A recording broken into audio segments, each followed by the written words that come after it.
Welcome, everyone. Thank you so much for joining us today for our OV screening of Power Trip. I'm Rachel Salinas. I'm the Director of School Services here at KLRN, and I'm very honored to be joined by Paula Gold-Williams, President and CEO of CPS Energy, Dr. Michael Weber, author of Power Trip, Chief Science and Technology Officer at ENGIE, Josie Centennial Professor in Energy Resources and Professor of Mechanical Engineering, and Matt Hames of Alpheus Media and Director of Power Trip. Thank you so much for being here today. Looks like we've already got some great questions from our participants, so I'm going to go ahead and get started with that. So Rishu asked, there's a question for the panel. What are the first priorities for electricity in use of, electricity use in terms of city planning, For example, where do activities like lighting, communications, and utilities lie on this list of priorities? Well, I'll gladly jump into that. So when you're a utility for a community, and of which, again, the San Antonio system is connected to the state. So even if there's a problem in the grid in North Texas, it's connected. So we take our position very seriously. We're a 24/7, 365 organization that makes sure that we are focused on providing all of these services and focuses as a priority as the normal everyday operation. So I can't tell you that the lighting itself is the priority. It's the energy to all of the systems, including the lighting and the communication. It's clear to us that we've got to push the power all the way out, and we have fiber rings and all types of technical systems interconnected to make sure that we're able to take the power that we generate and push them out to businesses and homes.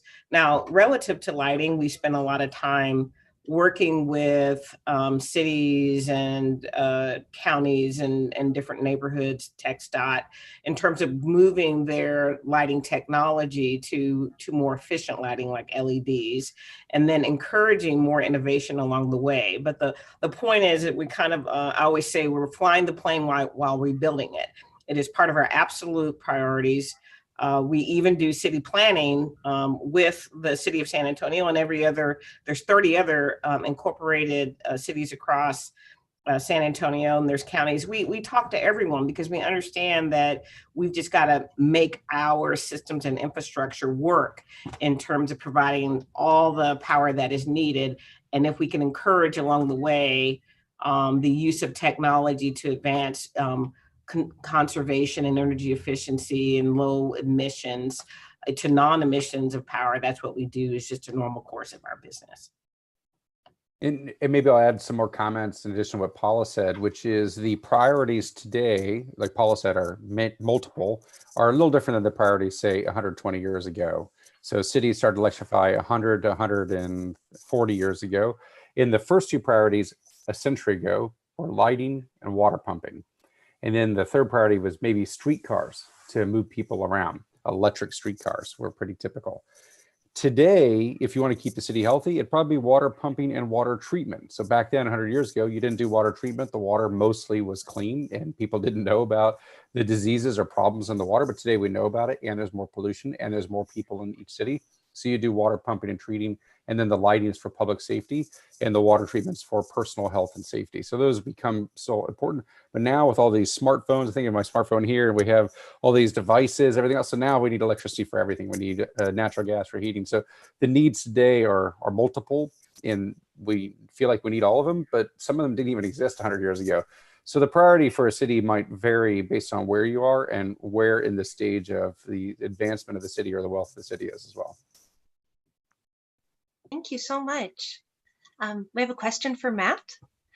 There's a great variety of filming locations in the episode, and could you discuss what it was like filming in the different locations? And if you could talk to us about the cameras that were used for filming. Yeah, well, kind of like Michael just said, I get kind of building on that. There are just different geographical needs for energy in different places. So some places might have a lot of water, some places might not have a lot of water. And so we wanted to travel all over the world to different places that had a different sort of geographical situation that were quite, how they built their energy network kind of came out of that. So we filmed in Israel, we filmed in Singapore, Japan, Ireland, all these different places. And it was pretty amazing to go around the world and get to talk to people that just had a completely different perspective on their energy situation, which was just related to the geography that they're from. In terms of the cameras, we used Sony FS7. That was kind of our main workhorse camera. We also used a Sony A7S II, which is a DSLR. And then we did quite a bit of drone work, especially as the series was drawing to a close. And I should add that we were just about finished shooting when the COVID lockdown happened, and we just got a little tiny bit more footage. And luckily, we were just about done. And then we went into editing and finished up the editing and delivery to PBS and Amazon and Apple during the COVID lockdown. So that was all very interesting. So we went from traveling all over the world to just working in a few rooms to finish up the whole series. Didn't you use a GoPro also? So you had a couple scenes where you used a GoPro. For you're right. Uses. Yeah. Yes, we did. We put a GoPro, I believe, in a sink and inside of a little water canister, and then also inside of a little gas pump where you put the nozzle for gas. So yeah, that's right. I forgot about the GoPro. Thanks. That's wonderful. Thanks for sharing. It sounds like you're also very creative in the way that you shot it, and it looks beautiful. Thank you. We have another question here, and this is a complex question. So it seems like the government is undeniably connected to energy and environmental concerns. In your opinion, to what extent does the government have the power to control its citizens' non-renewable energy usage? And how might it be possible to reduce our population's carbon footprint without the influence of government? So maybe I'll answer this first. So Paula will have a different view, maybe because the municipal level of government engagement is different than the state or the federal or international government. So I'll make a couple comments. The way government is part of this equation with energy will vary based on where you are. The French national government has a very different relationship with its citizens than the American government. And in France, they might have a much more centrally controlled decision-making apparatus. So France in the 70s, for example, decided it would go heavily nuclear for its electricity. And that's a set of decisions that we don't make in the US. Our decision-making is not as central. The federal government is not choosing for us what kind of power plants we'll build or what our energy systems are. Our decisions are much more distributed, either at the state level through regulatory commissions or the municipal level, like where Paula's choosing, making decisions with their stakeholders about the future of energy. And at the consumer level, we have 330 million Americans. We have 330 million decision makers about energy. There are some examples where the US federal government built specific things, especially if you go back to like the 1930s, with electrification and hydroelectric, building big dams in the Pacific Northwest and in the Southeast with the Tennessee Valley Authority, or something called the Bonneville Power Administration. So there are a few quasi-governmental federal agencies that actually built things, but for the most part, it was built by individual decision makers, private markets, private companies, and municipal governments. So a lot of our build out was done through this combination of factors. So for the most part, the government doesn't control what we get. We are all voters and stakeholders and decision makers on that. The government does, however, regulate some of the pollution. The government will say you build whatever you want, but it can't pollute above a certain level. If it does, you have to pay a fee or a fine. This is particularly relevant for things like acid rain, where if there are certain smokestacks that emit certain precursors that will form acids that then rain down on the forest and kill the forest. That was a big problem in the 80s. And so there is government regulation on the pollution. It doesn't specify what form of energy you use. It just says you can't pollute over a certain level. And that caused people to add scrubbers to the smokestacks or maybe switch from coal to natural gas or wind and solar and that kind of thing. So the government certainly has a hand in policies that shape the pollution levels that we can tolerate or can't exceed. Mostly doesn't decide what we build or where we build it. That's mostly done by private markets, with some historical exceptions around hydro in the United States. But then other countries, and Matt mentioned Singapore earlier, in Singapore, the government is making a lot of those decisions. In France, they're making a lot of those decisions. So the answer will vary a lot where you are. Things I'll add to Michael's commentary, very much through regulation, and there's quite a bit of regulation associated, as he said, with working to limit pollution and emissions from plants. There is, a tremendous amount of emissions currently from our cars, and you don't see that much regulation, except for there's always a measurement on what the emissions and the air quality is in your area. That is all true. Additionally, through the federal government and the IRS, when they give tax incentives, either production tax incentives or rebates for different types of technology, and other provisions, those are ways to create positive incentives for investment. And you've seen it in wind for years, or we've seen it in wind for years, and in solar. And those are ways to encourage, just like the federal government has also done a ton of work associated with making appliances much more efficient. And that's the undercurrent of the lower energy usage over the years. So much has happened. Previously, freezers, refrigerators, washers and dryers, and dishwashers were huge consumption components within the home. And underneath all of the things that utilities have done and businesses have done, just the regulations associated with tightening up what manufacturers have to do has made a huge impact on improving the environment. We haven't had an energy policy updated in a very long time. I think it is one of the conversations of the day. What could the federal government do more? When you do see countries in Europe create a lot of alignment between the federal, state, and local levels, I think that is probably one of the best ways to create more momentum and leverage the dollars all the way through. But you're not constrained, as Michael said. The state has, regulatory impacts associated with also following through on air quality in your particular area, monitoring water, the water quality that you have, and requiring you to do certain things to protect species, protect the water quality, the how hot the lakes get, things that you utilize. CPS Energy, working with its owner, the city of San Antonio, though, created its own funding mechanism. One of the real challenges you have is that to do these things, you have to have money. And the federal government has a big budget and it can print money, but there's a downside of that. You eventually print so much money, you devalue your dollar and cause other economic issues over time. So you have to be really careful where you allocate. Also, when you put a lot of funding at the federal level in particular into these new programs without any source, you basically create these big budget deficits and create all these other pressures, because that money has to be made up in some way. Us working with the city of San Antonio, we created an energy efficiency and conservation program, for example. And in that one, everybody pays into the program. Every single customer, every business, every resident. The average resident pays somewhere between $3.50 or $5.50. We put it in a pool, and then that pool of money is there matched to a bunch of programs. And so someone can get their home weatherized, or they can put a solar system on their home. They can, get a rebate on appliances, all of those things. It's based upon what a customer wants to do. And so by creating that pool, and in total, we spent about $800 million over a little bit more than about an 11-year period. And that money was reutilized to do those things, to make the products put in homes, and then therefore energy usage came down.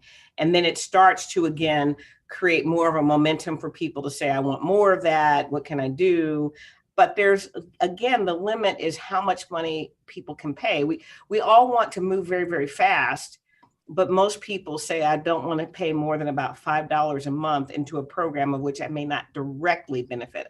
I get society benefits, but I may not want to do anything else on my house.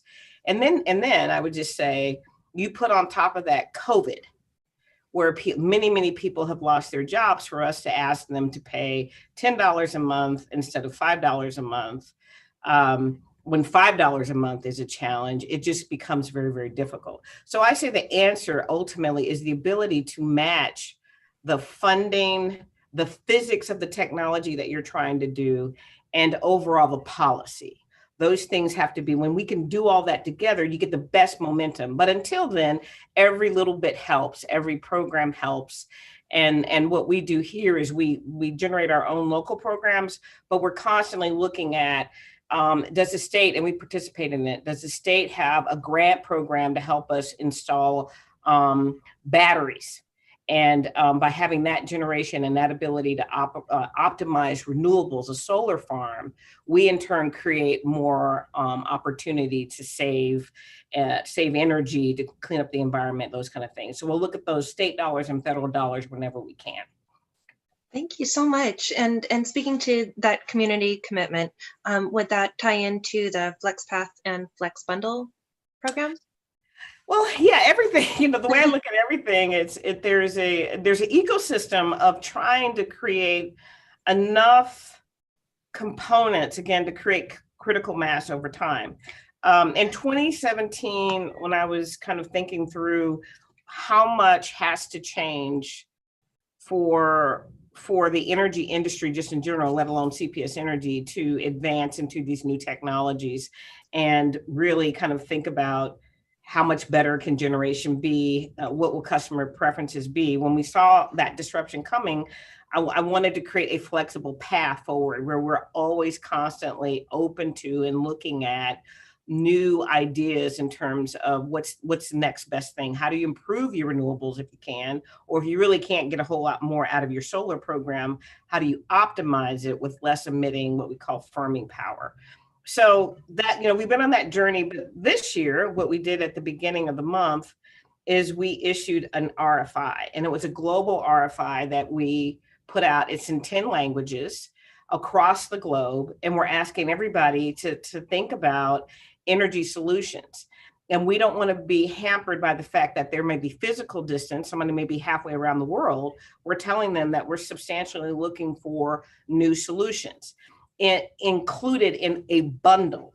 Every single energy type has benefits. Everybody loves solar because it's clean and the sun is shining and all that's good. The problem with solar is when it's not sunshiny and then you're not going to get it. So it's weather dependent and time of day dependent. And because of that, people say, well, that's not a big deal. It is a big deal because your life goes on 24/7, 365. But we're saying, what if we got 900 megawatts? I mean, that's a lot.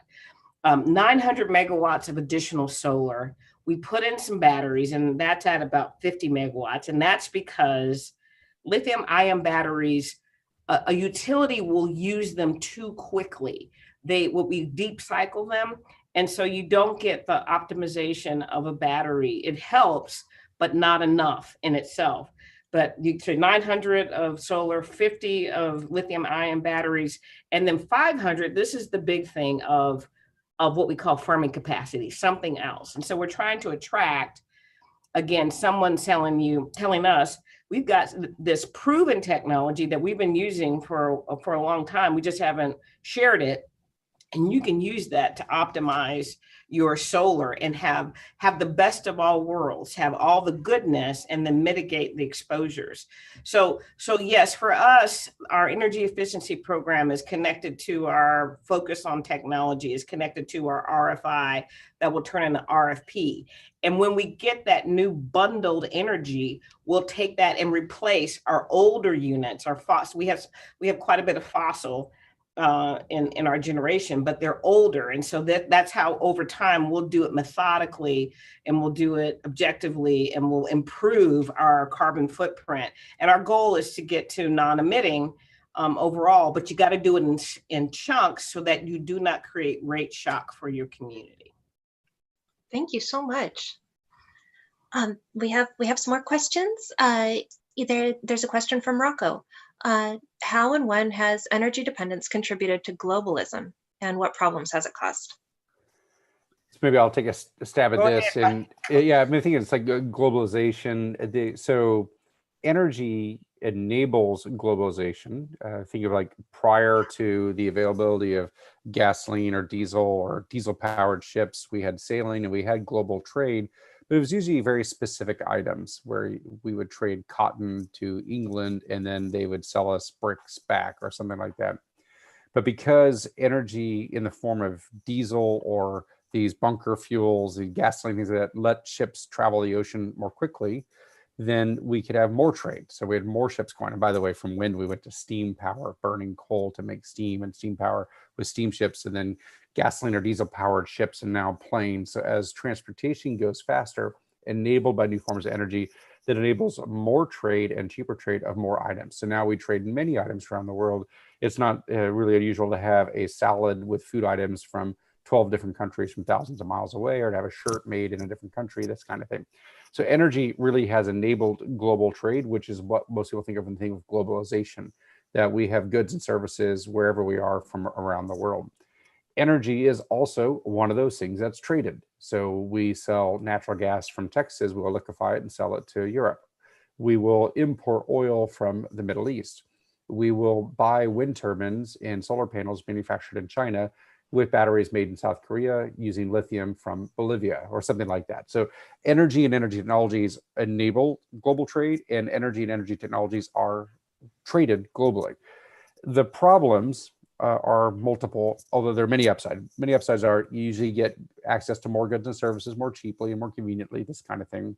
It can be more efficient for the economy. It can be cleaner depending on how it's done. But the downsides are you might be buying energy, for example, from countries that don't like us. Or you might be buying lithium or critical materials from countries who don't like us, countries whose foreign policy does not align with ours, who work against the things we're trying to do, like establish peace and democracy around the world. So globalization and global trade can undermine other goals. Even though it might get you access to cheap energy, it might make your foreign policy experience more complicated. So there's some problems that arise. Another problem might be the production of that good and service might be done in a country with really loose labor laws or loose environmental laws. And so you lose some of the environmental justice or social justice issues we care about, which is fair living wage and safe working conditions and clean air and clean water. Sure, it moves the pollution away from our cities, but it moves the pollution to someone else's cities. So there are downsides to global trade. There's a lot of good sides. And I would say, well, let's get the good stuff and not the bad stuff. Let's push for safer, fairer labor and environmental standards around the world.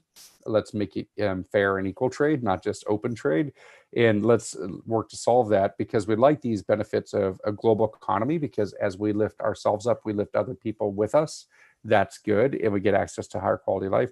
But we don't want to just push the pollution and the bad labor practices or the bad foreign policy into the corner and pretend it's not happening. Thank you so much. Michael did such a great job. I think that's great. So we'll see if there are other questions in that area. It's right on point. Sounds good. There's a lot of participation happening, so I'm going to follow up with some more questions.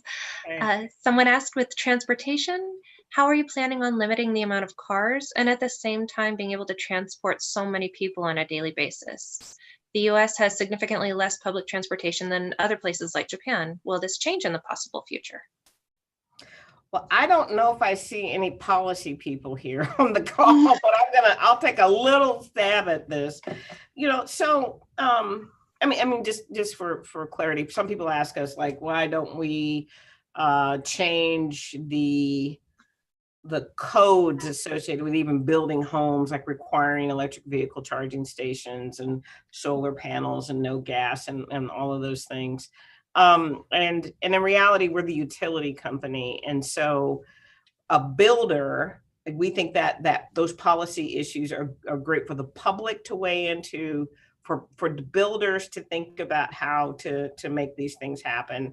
And then policy people, council members, representatives at the state and federal levels, senators, things like that. I mean, so where we come in typically is to inform and be a resource and talk about the technical ability to do things.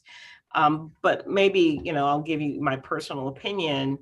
It's, trying to force everyone through penalty policies, I think is a challenging thing. We know we do need to convert, but if we told every single person again today that they all have to have electric vehicles by the end of the year, We know that wouldn't work, and I'm not even sure how well it would work if you gave someone 5 years to do that. I'm older, been out here a long time. I remember when people were required to wear seat belts. That was so controversial because, again, the behavior, cars used to not even come with seatbelts, but then the behavior of people, my mother she used to be tricky at first. She would just hold her seatbelt down and pretend that seatbelt out of defiance until she just gave in.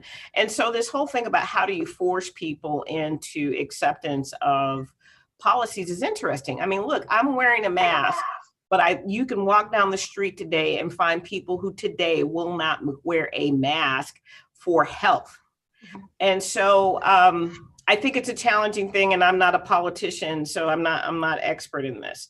But I do say that utilities do own a huge impact relative to the environment because we're mass producers. We have big plants and a lot of infrastructure. But the next thing typically in line, as you're exactly right, is transportation.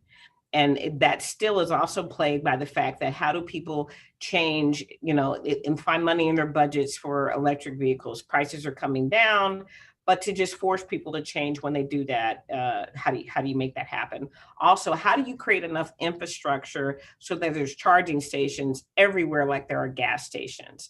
Trying to incent that so that private investment comes in and puts those dollars in to support that conversion is a big deal. Now, I'm telling you the things that we have to do, but I feel confident that we can do them as we continue to work together. So we will continue to make our improvements on the utility side.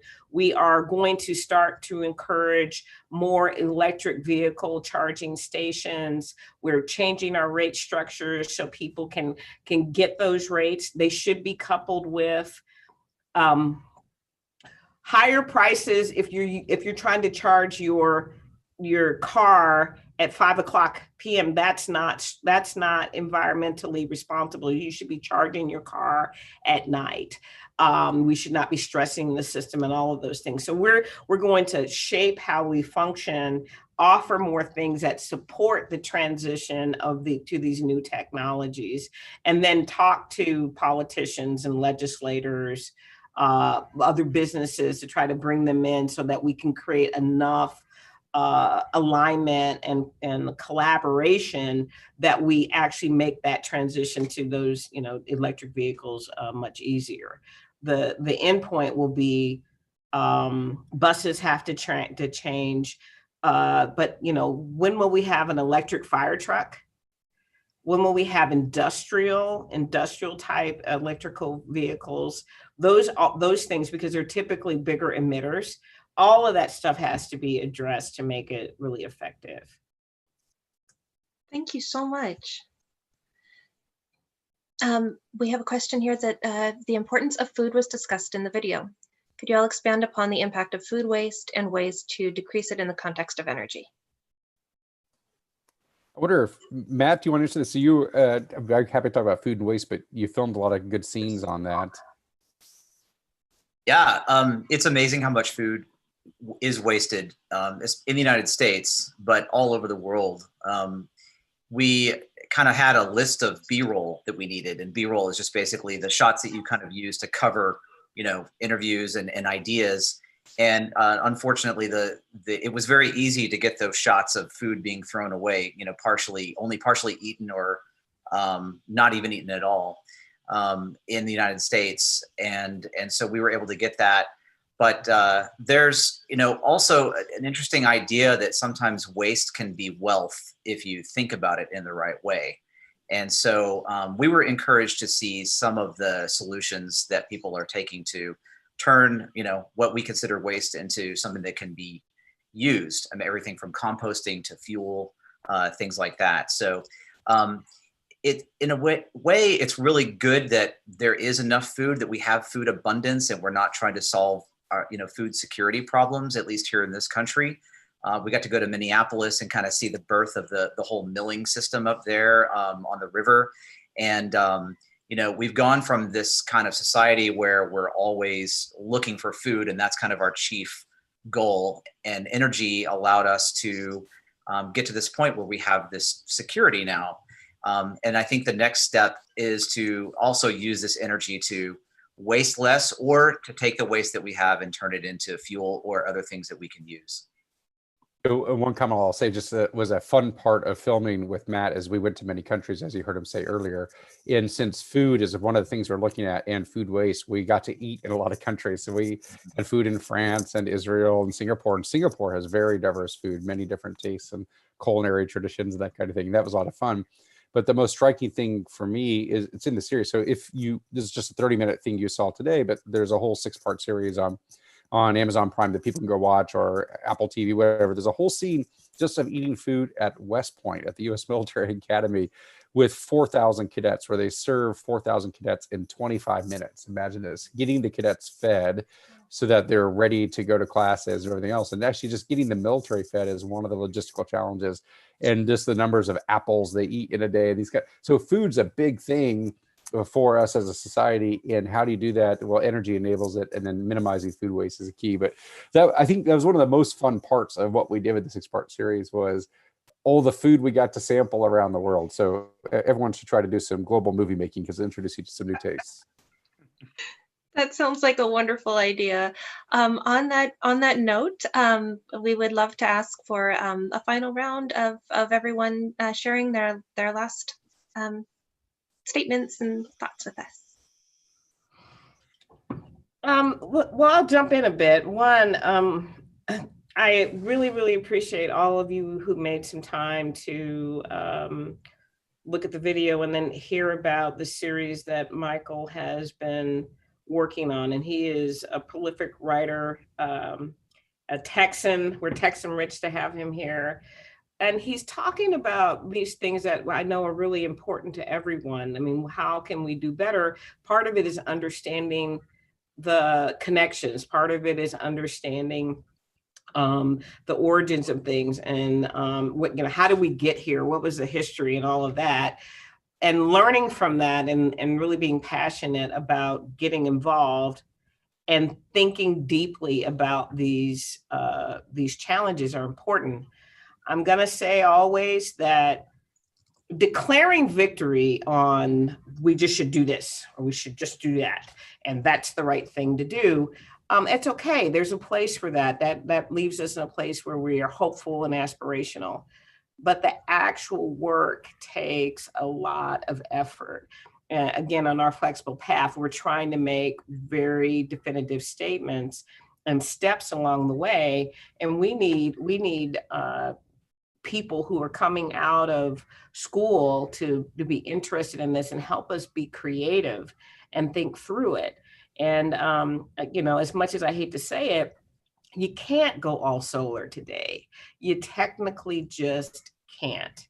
It can supply a good portion of your power. It will increasingly be a part of our energy solutions.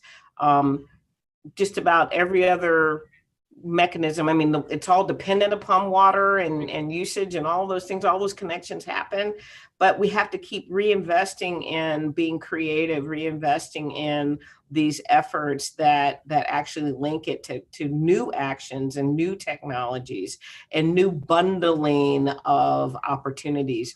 There's no single linear solution. It's like a portfolio of us doing a lot of things together responsibly and caring about the components, not just by ideology, but by action.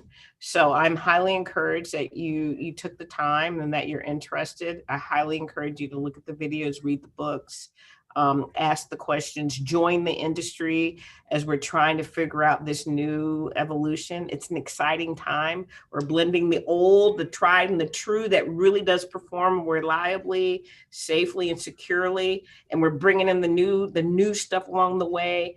And that is exciting. That is going to be a place for new ideas and new thoughts. So welcome in and please stay interested and thirsty and curious about this subject.